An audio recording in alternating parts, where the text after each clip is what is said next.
So, Dr. Tammy, why call it the Naked Doctor? Well, it's the naked truth about health, wellness, and lifestyle, but it's also fun not to wear your clothes in the studio. That is right. Hi, welcome back this week to The Naked Doctor. I'm Dr. Tammy. And this is Chrissy. And we have an exciting show today. We are each other's guests, which is fun again. We're going to be guests for each other again. No, that's a blast. Yeah. And today I'm excited because what I want to share is some very specific things that I've learned about goal setting and the mindset to moving into having everything that you want. Yeah. And, we use the term manifest. I mean, I think that's gotten a lot of hype, but, just the term getting what you want. Is, Well, I mean, if you think about something, you're making something that's not in your experience, or you're figuring out how to facilitate something that you want in your experience that isn't currently there. Mm-hmm.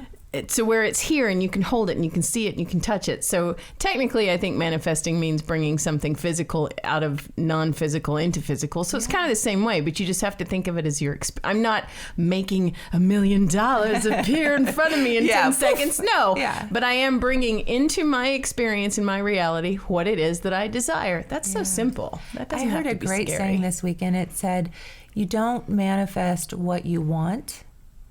And so everybody always says, you manifest what you think about. You manifest what you believe. Yeah. Oh, yes. See, that's much deeper, Tammy. It's much deeper.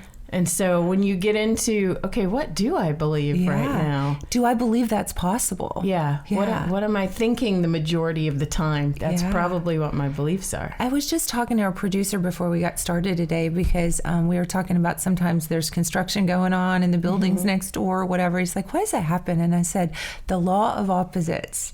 Yeah. So the law of opposites says that when you're trying to experience a thing you want, the thing that you don't want shows up to make you appreciate the thing that you do want. Yeah, and some people call that contrast. Like, how do you really know, how can you clearly define what it is that you prefer until you see both sides of it? Yeah. And you can go, okay, that's not what I prefer. Now I can better define what I do prefer. Yes. And then what do you spend most of your time obsessing over? Are you constantly thinking about what you don't want? Mm-hmm. Or are you moving towards what you do want? That's the trick. Because when that other stuff shows up, it's so easy to focus on that and to get distracted. Look at what I don't want. Yeah. Look at it. Let me describe it to you, Tammy. Let me describe to you what I don't want. Let's blog about it. Let's get on Facebook. Let's get in a support group about it. I don't want this. Okay.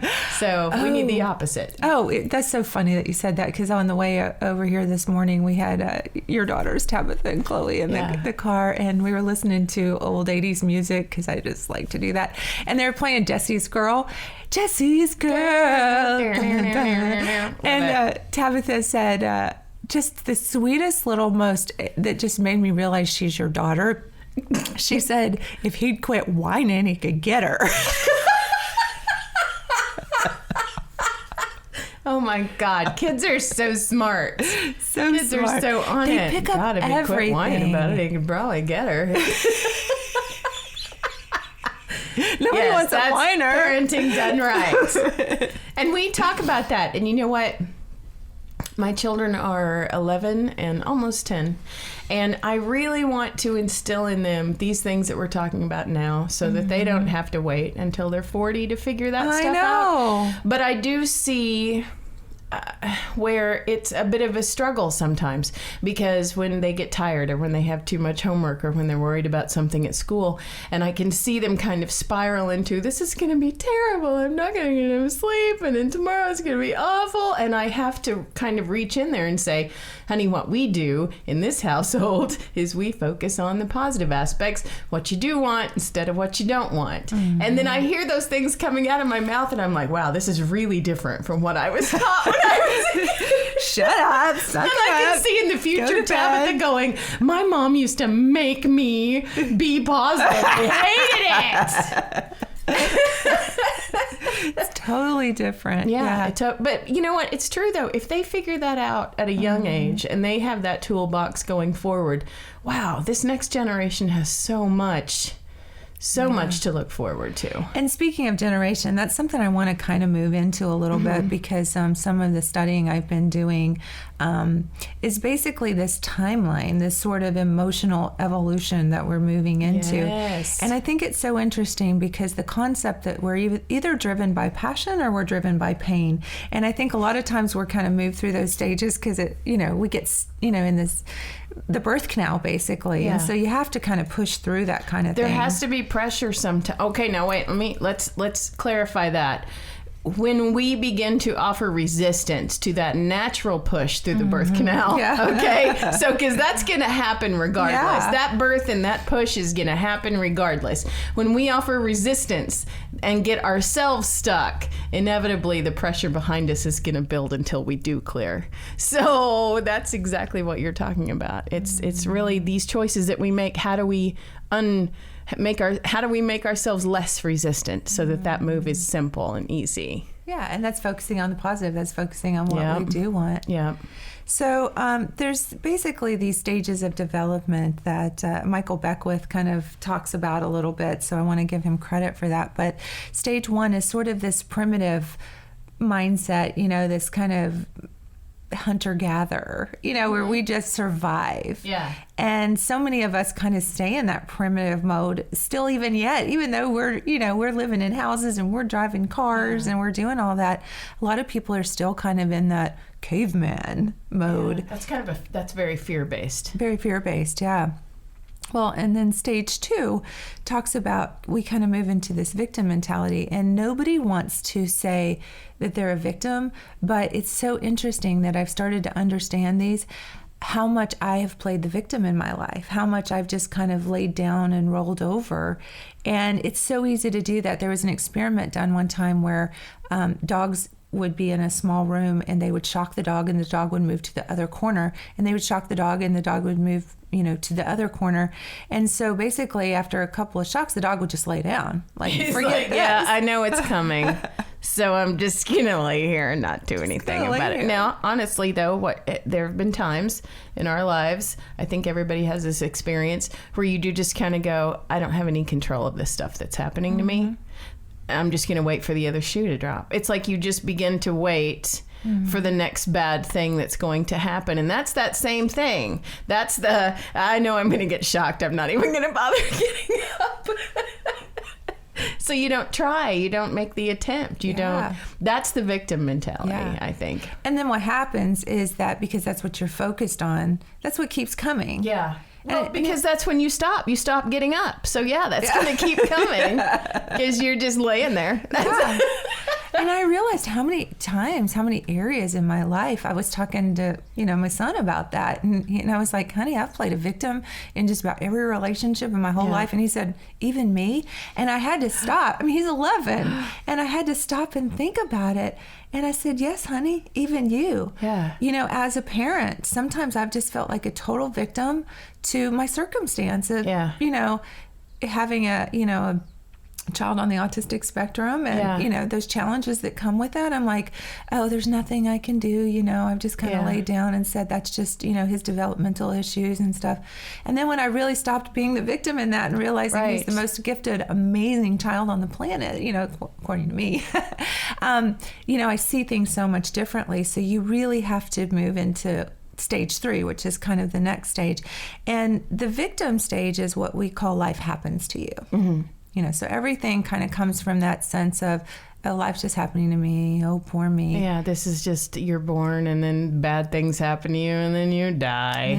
That's really, and I can honestly say, and I know that there will be scientific and medical explanations and other opinions on this, but I will tell you that in the times of my life when I was most immersed in that thought process of victimhood was simultaneously, and I don't believe this is a coincidence, that's when I would have to have a battle with depression every single time.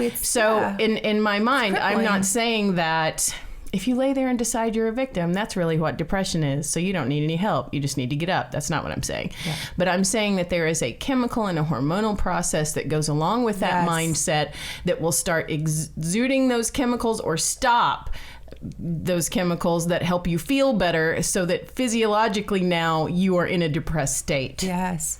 Absolutely. Oh, and that's so important, because the new program that I'm launching, the Love Your Body Transformation, we work with those chemicals. And so we help people both, chemically, neurohormonally, chemically, in the whole process. But you have to understand this process to be able to move through that. So I'm very excited. So this is awesome, Tammy. This is so exciting. So I want to talk about how do you move to stage 3, which is more of what we call inspiration or conscious engineering. And they're saying it's time for a little break. Yes. So we're going to take a little break. Okay, well, stay tuned, because it's getting good. Stay tuned. We'll be right back with the Naked Doctor.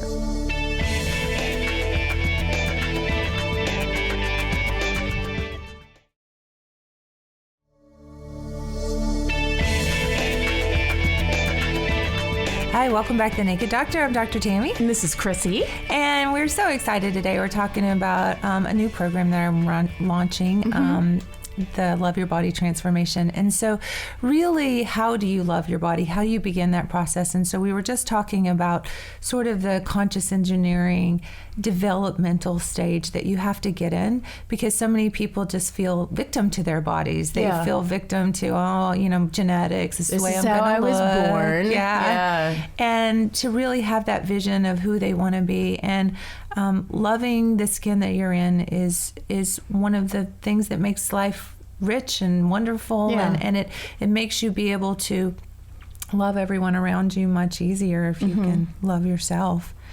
And so we talked about stage 1 being just kind of primitive caveman kind of behavior, but we still stay in that sometimes. Stage 2 being that victim or life happens to me, moving to stage 3. So the entry, the portal to stage 3, drum roll, if we had time to do a drum roll, is to question everything. Because what we do is the victim mentality says, oh, this happens to me, and that's it. So when you start questioning things, that's when you can start moving out of that. And so conscious engineering is like saying, not life happens to me, but realizing that life happens for you. Everything is this developmental, allowing you to grow and change. You're tapped into some intuition, and you start really challenging things, challenging your circumstances. You can say, wait a minute. Okay, first of all, I don't like the way things are. And then, okay, if I don't like the way things are, I'm going to have to decide that I'm not powerless to change them, that I actually do have power to change these things. And then you start thinking, now, wait a minute, why did I let myself get into this situation in the first place? At what point did I decide that feeling miserable every day was completely okay? And that's the questioning stage. And it's not, why did things happen to me? Am I being punished? It's not that stuff. It's like, you know what? I'm sorry, I'm driving the bus now, and we're not going down the rougher roads anymore. We're going to take the scenic route. And it's taking that ownership and beginning to question, why have I allowed this behavior pattern to start? Why did these habits happen? Why did I compromise myself into these situations? Because a lot of it has to do with that. A lot of it with the victim mentality are those tiny compromises that you make along the way, and then all of a sudden you look up one day and go, what? I've painted myself into a corner, and breaking free from that. And that's where the beauty of life starts to really happen in that. And it's not easy sometimes, No. I was talking to a friend of mine the other day, and she was married to a New Yorker for 12 years. And she said he was just the most rude, just mean. And it was the same thing. I was like, how did that happen that you stayed that whole time? Yeah. And she's like, well, you just start making little compromises. And before you know it, she looked up and she was absolutely miserable. She said, most of the time I just kind of tucked my nose and I just went to work, and, we didn't have any friends, and we just had this little apartment in New York, and he was a, busy, attorney. And so she said, I just kind of looked up and found I was miserable. And I was like, wow, 12 years. And then I had to kind of look at myself and I go, wow, 22 years. Yeah. Well, okay. Now, but you think, if I went back to my younger self right now and I said, hey, Tammy, in 22 years, you will be this. You're going to feel this way. You're going to allow this to happen in your life. You would look at that one and go, no, I would never let someone talk to me that way. I would never compromise myself this way. I would never allow that to happen in my life. But there you are. Yeah. But you've done it little bits at a time. Yeah. And questioning that. And staying the victim, because I was like, in my own situation, I was like, well, I'm a wife, this is what you do, This is what we're supposed to do. Yeah, you just suck it up. And so the next stage is basically the what some people call, moving into a conscious awareness, just kind of the now. It's the connected to God. It's that limitless. It's that space that really, I think that we should all be moving towards. And we kind of talked about, as a society, are we moving towards that? And I really think that we are starting to question everything, that we're starting to take this inspired action. Yes, so that's what I was saying earlier. I said, you can look at all of these as the emotional development of an individual. Or you can also take that to a bigger scope and look at it as exactly the emotional development path that we've taken as a human species. Mm-hmm. Because we started out in survival mode. Mm-hmm. And we've moved into, okay, well, in order to grow as a society, here's what you do. You got to have religion, and you got to have a government, and you got to have a process, and everybody's got to have kids, and you can't be homosexual, that's wrong, and you got to, you know what I mean? And so as a society, everybody's questioning everything now. It's like, why have we always done it this way? Because clearly this is not the path, that's going to be long-term sustainable. To be realistic about that, it's also not that way in your life. Mm-hmm. You can't be that victim who just acts like a puppet and does what you're supposed to do and be miserable and have a long, happy, sustainable life. That's not the way that works. So this is so odd how we have this awakening, and at the same time we can kind of see this all through society right now. I love it. Yeah, and that's really where you can change your circumstances. So in stage 2, 3, and 4, so we've moved from things happen to me to things happen for me. And, in all of my talks and everything, it's so interesting. I always say, I believe things happen to, for me, not to me. Yeah. And so now moving into the next stage of things happen from me. Now there's some accountability there too. Yes. Yeah. And that's hard for some people. Yeah. And some people listening to this may not even be able to hear the difference between for me and from me.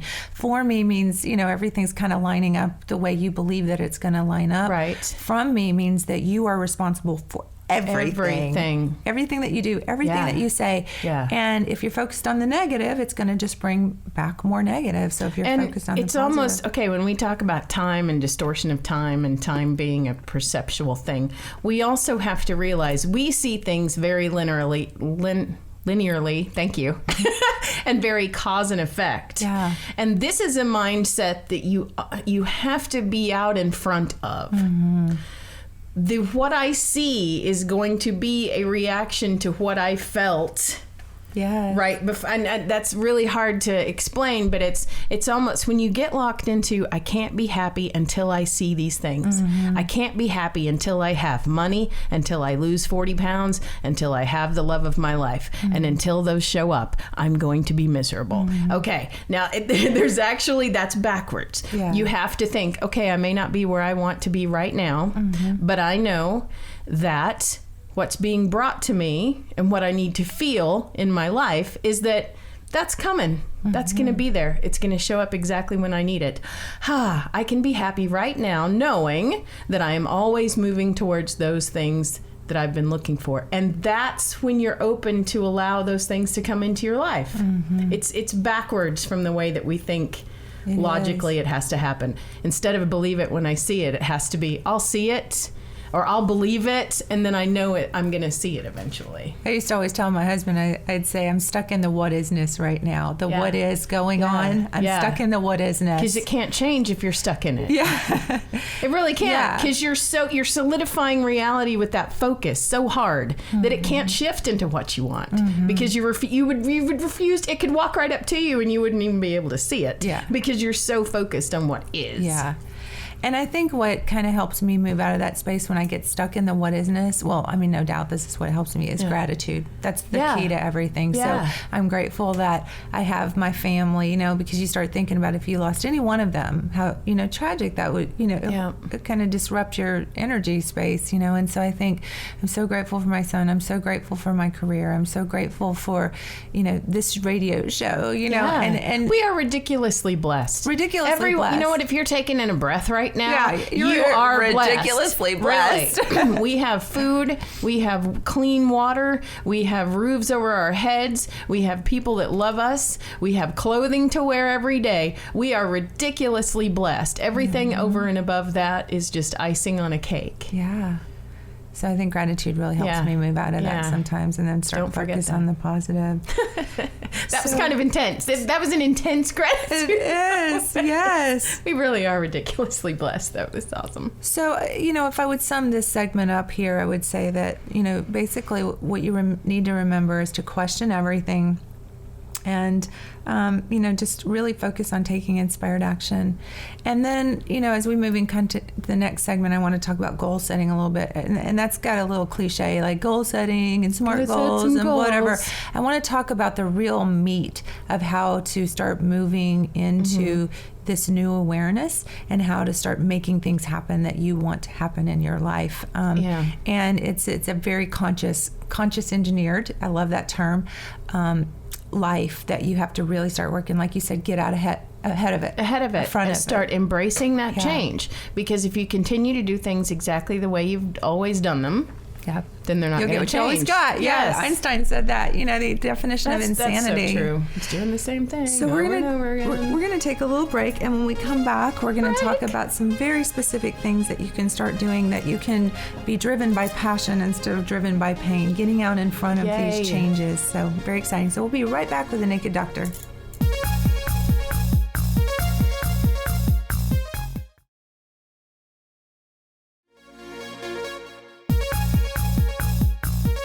Hi, welcome back to The Naked Doctor. I'm Dr. Tammy. And this is Chrissy. And I'm so excited. This week we're sharing a new program that I'm launching called the Love Your Body Transformation. And we were just talking about getting out in front of becoming that limitless person where you believe that life really happens from you. Yes, I want to emphasize that, because when you break that down, love your body transformation, and this is not just about I'm going to get my thighs smaller so that I can love myself again. This is much more in depth than that. This is coming to love and appreciate the fact that you have a physical body that is carrying you through this journey here on earth, how to properly nurture that and take care of it, and then transform yourself in the process. Does that sound right? Absolutely. Yeah. And I love the thought of just branding yourself. In business, it's so interesting that the companies that are the most successful are not the companies that are the best at what they do. They're the companies that have something unique to offer, something quirky or special that sets them apart. And so one of the things that you can do when you start that process is to look at the things that you've always thought that were the negatives about your body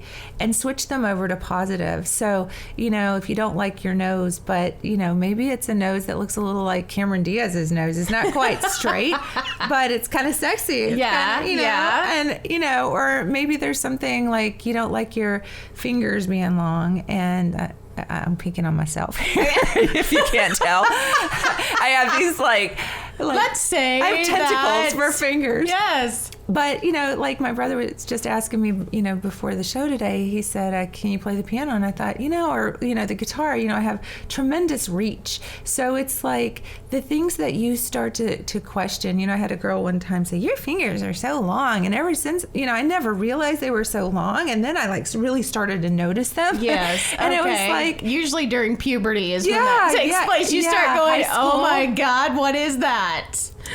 My middle toe is way too weird, and why that even matters? And now, I don't know. Now people say the middle toe means you're intelligent. Oh, so of course, there's always somebody with a long middle toe. Yes, somebody. Yes. But how we get stuck in that high school mentality and absolutely, those hurtful and then things. it tends to, because that belief system that's laid down early on is what we carry and build on. Okay, let's think about that for a second. So during a time where we're unstable hormonally, puberty. Yes, puberty. And we really are coming into trying to figure out who we are, puberty. Okay, we get all this influx of this negative programming. And it's the same time where your behavior starts, going outside the box, and your parents are immediately like, whoa, hold on. Okay, you're not allowed to do that or say that or think that or go there or put that in your body or whatever.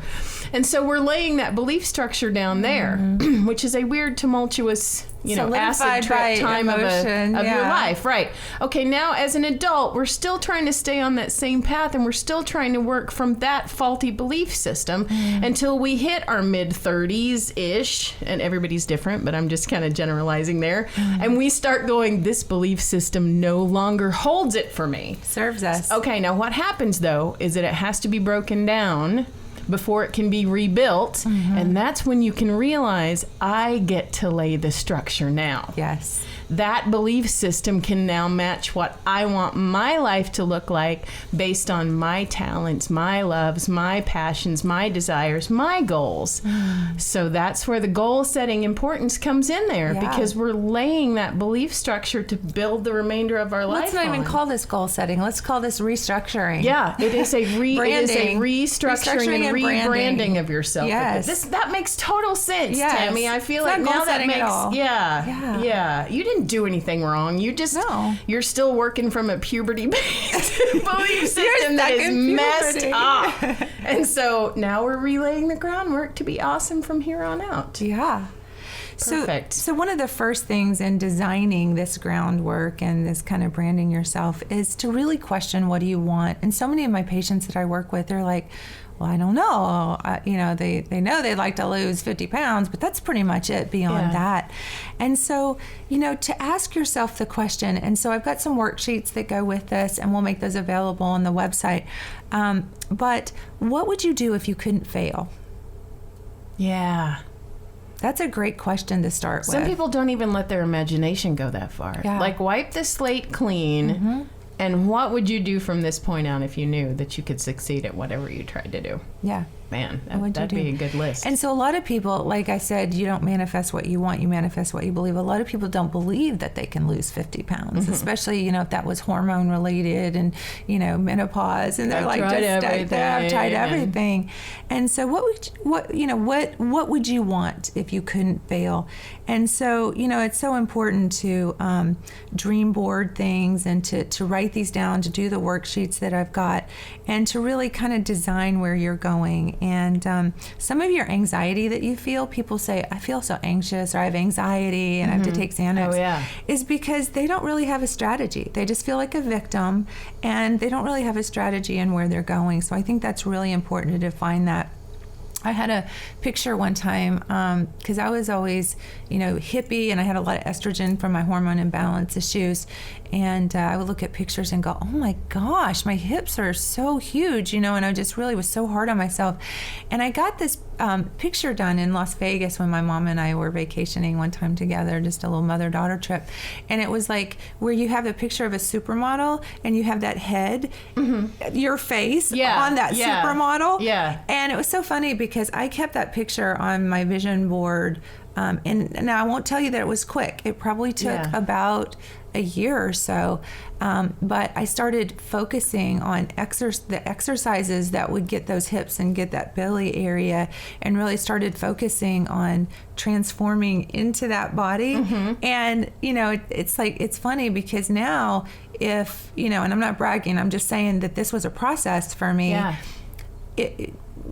My body pretty much looks just like that girl's body. Yes. I can tell you, because I've known you for several years, and you went through a huge transformation there that looks so different. But you're sending yourself a different message when you look at that picture. Now, that doesn't mean everybody needs to get a supermodel and put their face on. If that's what you want to do, that's great. But, if you're 4'2", I don't know if you're going to have quite that length of leg when you get there. But I tried to look at it like, because I've struggled with my weight my entire life. Like, I started getting heavy when I was 3. It was clearly something was going on in my body at that time. But I was also being told my whole life growing up, this is just how it is genetically. You're always going to be heavy. It's always going to be a struggle for you. You're probably never going to get all the weight off. Like, that was the foundation that was laid for me.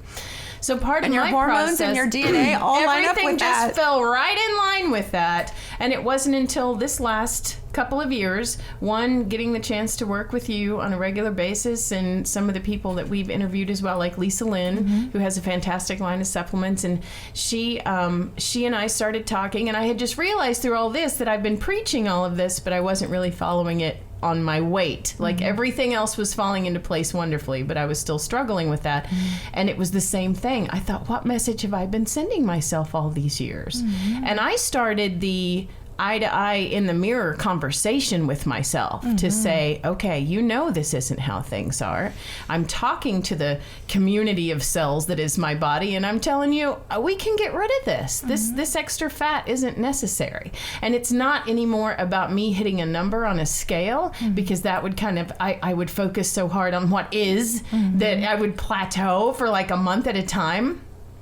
And I realized that if I could just let go and focus on what I want from my body, I want to be able to move freely. I want to be able to climb stairs comfortably. Yes. I want to be able to swim and not, worry about the fact that I'm putting on a bathing suit. These are much more tangible, emotional things than just a number on a scale. I want to feel comfortable and healthy and have a long life and feel confident and all of those things. That's had a much bigger impact on me than ever saying, I need the scale to say this. And it's the same thing. It's goal setting, but those are emotional core. It's reprogramming. Yeah, that is reprogramming. That's just not, I want to weigh 120 pounds. That's a totally different... It's a mindset. Totally different mindset. Well, and I think it's so interesting that all the top athletes use visualization. So that's really what you're talking about, is using visualization. I think it's really interesting. I heard a guy talking about visualization and what you believe, and I used to always tell people the mind-body connection. I said, if you don't believe in the mind-body connection, thinking about an erection. Yes. You cannot have an erection without the mind-body connection. No, that's a physiological true. Response to, So, it was interesting because he was saying, if you told your heartbeat to speed up right now, your heartbeat would not speed up just because you told it to. I mean, maybe if you practice biofeedback and stuff like that, you could get there after a while. But think about a dark alley with a stranger coming up behind you. It's midnight. You're in New York. You're in a strange area. You can almost feel your heartbeat speed up right now. I got a little scared, like just then. Oh, wow. So when you tie emotion to it, like immediately. That's brilliant, Tammy. So that's the difference in visualization and actualizing what you want, is you have to tie an emotion into it. You have to feel something. And the more senses that you can combine. I know a guy who uses smell therapy, like lemons. Therapy. So that you're actually combining another sense of smell. And so if you want a high executive job, or you want to be a superstar, the best thing that you can do is go or if you want a car, like say your dream car is a Bentley convertible, go to the Bentley dealership and sit in the car and smell the leather and feel it and touch it on a regular basis. I've had so many people who have been kind of in the world of, manifesting dreams and goals, that is so important that you actually can, hear it and feel. The more senses that you can, bring into that, the more opportunities it gives you can recognize it and you can bring it into reality. That's awesome. I like that idea. So they're saying it's time for a little break. So we have so much more information. So hang tight and we'll be right back with The Naked Doctor.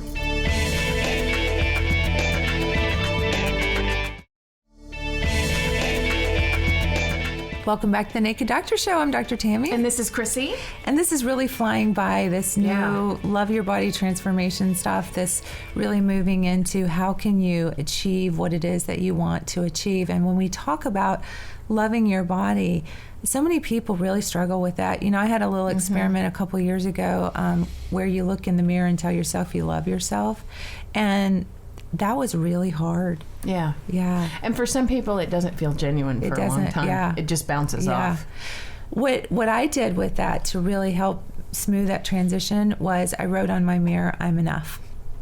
And that's kind of my mantra. And so that's not, I'm not trying to limit myself. That's not settling. But it's not settling. But it was honest and it was congruent, because I'm like, I am enough. It is kind of like resetting your baseline. Yeah, your thermostat. Because if your baseline is constantly, oh my God, I'm horrible, I'm not enough, I didn't do this, I can't do that. And if you reset the baseline to, you know what, I'm awesome. Here's where I'm at. Here's where I'm at. I can't change that. So this is awesome. Let's start at awesome and then go from there. Yeah. That's much better than let's start at minus 200. Minus 200. And then go from there. It's like, accept what you've got. Yep. This is enough. Let's just work going forward to make it even more awesome. And I just built on that, and now I can truly look in the mirror and say, you know what, you're pretty stinking cool. This is awesome. You're okay, kid. You know, you got this. And so I think that's really important. We were just talking about using the different sensory issues to really immerse yourself in what it is you want. And in loving yourself, I think it's really important to think, what will my life look like if I really loved myself? Yeah. And I love to ask the question, what would someone who really loved me do in this moment? And so one of the things that you can do in moving into loving yourself is to say, what would someone who loved me want from me in this moment? And so, even the little things like doing the laundry, if I really love myself, would I do the laundry right now, or would I, watch a Netflix? Yeah. I think of that with my kids. I'm like, okay, you know how you are with your children when they're hungry, you feed them. When when they're cold, you go tuck a little quilt on them, you tell them you love them and support them. You shouldn't be any different or any less loving to yourself. Yeah. Would I talk to my child the way that I talk to myself? So what would life look like if you really did love yourself? And that's what I think people should really focus on, is how much more confident would you be? And then if you really loved yourself, how would you present yourself to people differently? And those little compromises that we talked about, if you stopped making those today, I mean, people around you are going to be maybe a little not so happy with you. And I'm not saying go quit your job, but I am saying really start consciously engineering your choices. Yeah. And so you don't have to make those big choices like tell your boss to go, F off or whatever. You know what? There'll be a time and a place for that as well. There will be. And that, there absolutely But you get there by refusing to make those little tiny compromises. Absolutely. So, and prioritizing what's really important in your life, and loving yourself, I think, should be at the top of your priority list. So that's kind of where I want to start. The other things, the dream job, the $1 million, all that stuff, is that great. That comes as a result of loving yourself. And again, it can't be, I will love myself when I have the $1 million. It has to be, I love myself right now, and I know that that's what I'm heading towards. Yes. So the next step is, what will that give you? And, I want people to really start thinking about the values behind your goals. And so some people say that I want $1 million. Well, what will having $1 million give you? Security, financial security, respect. Yeah. You can have a sense of contribution because then you can donate to people and help people out. So focus on those things that you want. That pleasure. Because everything that we want it because we feel like we will feel better when we have it. Yeah. So the goal is to get to the feel better before you ever have it. Define specifically what that feel better is. What does that feel like? Just feel better is not enough. Because this was my big word that really, when I talk about something resonating through all of you, when I found the word that really represented everything for me, it was stability. I didn't want the up and down. Comfort. I didn't want the all of a sudden I have and then suddenly I don't have. I didn't want it just seemed to me that one word, that stability. And for some people it's ease. And for some people it's faith. And for everyone it's a little bit different. But once I found that one key word that really embodied how I wanted to feel every day, I just wanted to feel taken care of. I wanted to feel sure. I wanted to feel confident. And then all of those things that I want support that feeling. It's not that I have to have those things in order to be able to have that feeling. I want to resonate with the feeling and let those things fill in to support that feeling. Yeah. So if your primary feeling is, I'm depressed, I'm not enough, I hate myself, I'm failing, then what's coming into your life to support those feelings? And so if you're like, okay, I'm just going to focus on stability, strength, movement, surety, ease, confidence, and then everything underneath will come in to support those feelings that are there. Absolutely. Yeah. It's a a physiological hormonal response. Yes, it is. It's kind of like I said with you can't make your heart rate speed up. Right. But you can think about something that'll make your heart rate speed up. But think about what that did to us just now while we were contemplating those words. Like we both went for a minute, and that was totally natural. Balance. Yeah, that just happened as a result of where our thoughts were going. Yeah. So the same thing. Yeah. Wow, that's pretty cool. Yeah, I love that. Yeah. Just to even say the word balance, you almost have to just kind of like rolls off your tongue.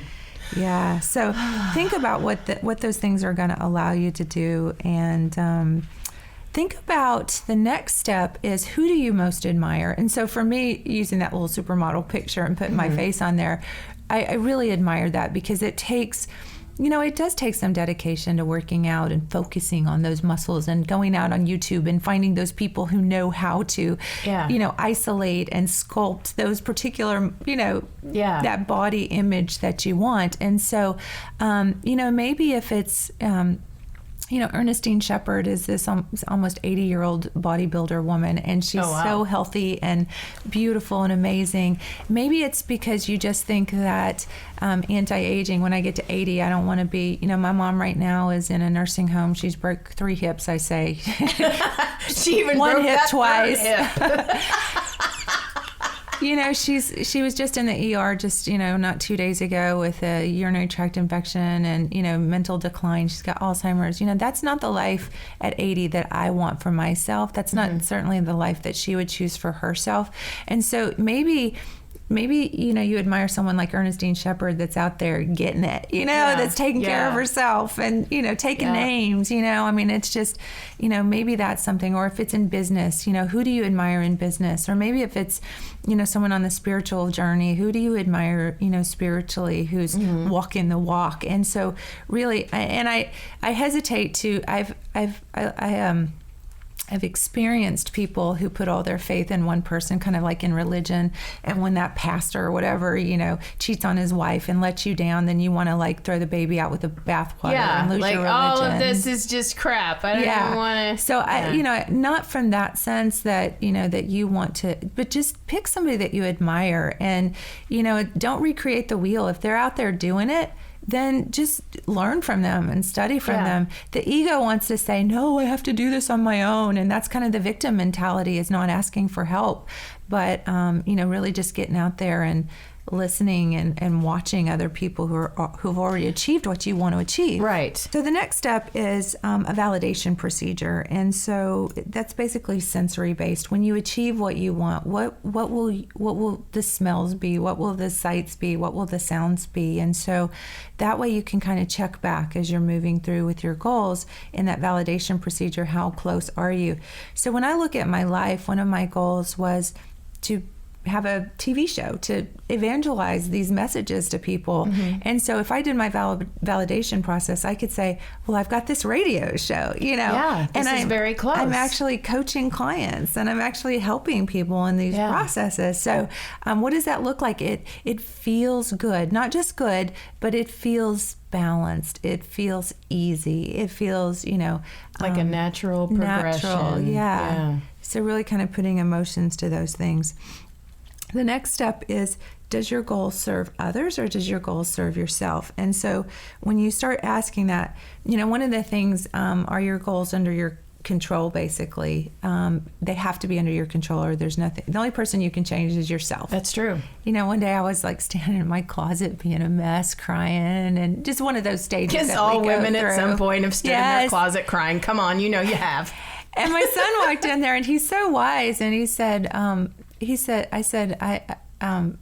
need to, work on some things. And he said, Mom, the only person you can change is yourself. I was like, thank you, son. Thanks a lot, honey. But that's so true. And so a lot of times people, like, if they start exercising, and I do believe in having support, but they'll get an exercise buddy or a friend or a spouse. And then that spouse falls off the proverbial wagon. Yeah. And then they stop going. So, well, because he quit going, so Yeah. I'm gonna quit going. Yeah. or you stop smoking, and the spouse is still smoking, and you use that as an excuse to, well, they didn't quit, so I can't really do it. You have to make that decision based on you, and it has to be a goal that you want. It has to be for yourself. you. Yeah. Yeah. As I lose weight, I know that I'm going to be healthier and I'll be here longer for my children, and I hope to, be there just as much for my grandchildren. But I can't, that's not the only reason I'm doing this. I'm doing this for me, so that I have the longer life, so that I have the positive experiences. And the other part of that is, don't do it for anybody else who's saying, well, you really need to lose weight because, you're not healthy or whatever. Or if your I don't lose parents weight, saying, my husband might leave me or something like that. That's right. Yeah, because you it have to do can't it be for you. a... So the next step is to ask yourself what could possibly get in the way of the goal. Because those little things are going to show up. You're going to get sick, or you're going to get bronchitis, or, if you're trying to exercise and you're trying to... Or someone's going to ask you to lunch. Yeah, someone's going to ask you to Somewhere lunch. that you had your perfect lunch all packed, and then someone said, let's go to Burger King. Yeah. Oh, God.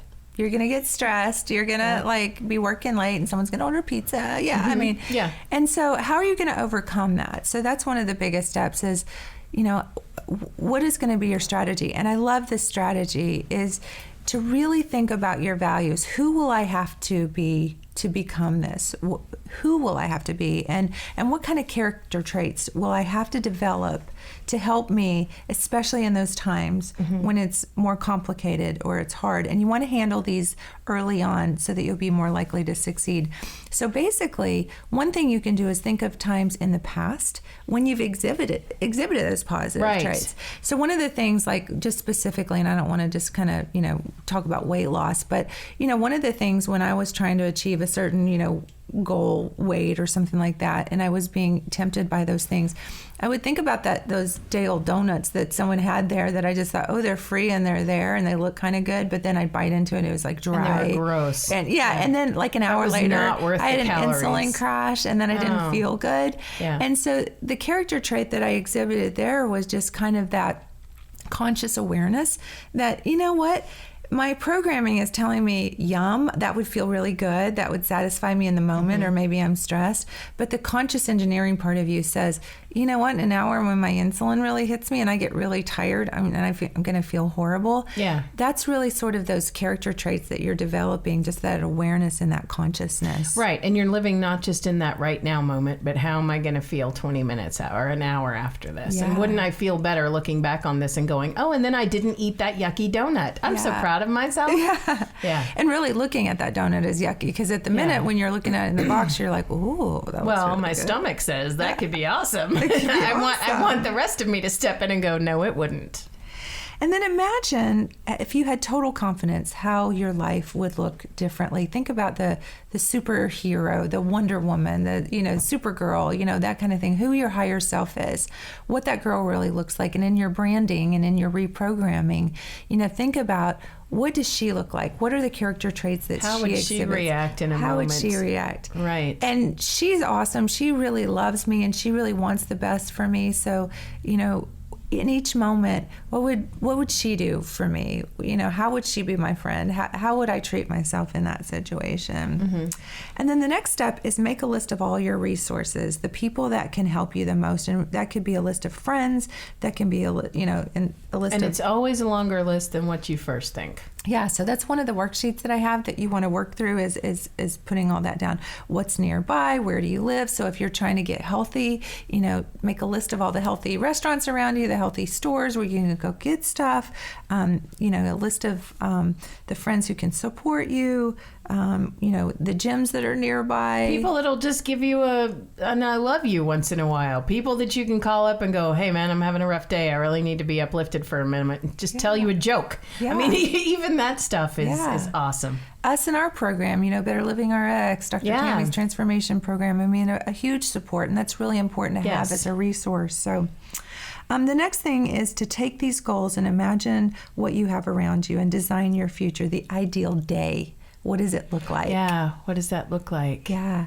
So maybe that's, the high school reunion that you've got coming up, 6 months from now, that ideal day. What do you look like? Yeah. Sauntering around in that pink dress that just fits how do you you perfect. feel? And how do you feel and what's going on? And so, so that is basically in, kind of the summary of how to really redesign things, reprogram your brain to achieve what you want. And it's much more specific than just the SMART goals. And you're laying groundwork for not just, because let's be honest, when most people approach you or one of us with an issue that they're struggling with, it's normally on the surface going to have one of those things. It's going to be love, it's going to be body issues, or it's going to be money related. Mm-hmm. Those are the three really key points that people tend to struggle with. And that's absolutely part of this program. But there's also a lot of underlying reconstruction that goes on to where you realize what things are truly important in your life and how you want to feel on a day-to-day basis.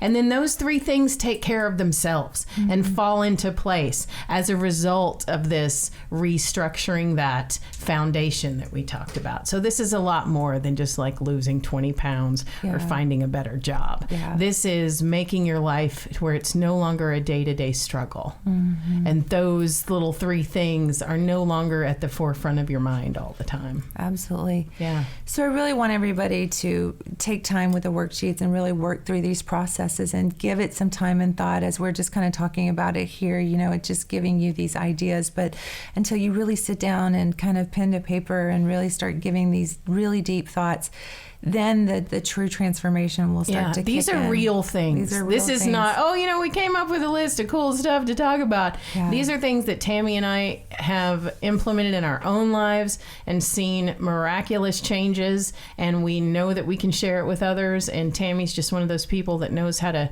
put all that into great words and steps, and she's a great teacher. And so I'm very excited about this program. I really am. This is going to help a lot of people. Yes, wonderful. All right, well, thanks for listening today, and do the work. That's all I can say. Yeah. Do the work. You've got to make the choice. Make the choice. All right, have a very blessed week. We love you all, and just get in there and reprogram it and really get into that space where you can not only love your body, but love your life. Yeah. That's a true transformation. Brother bought a cooking nutty, bought it for the time his sister had.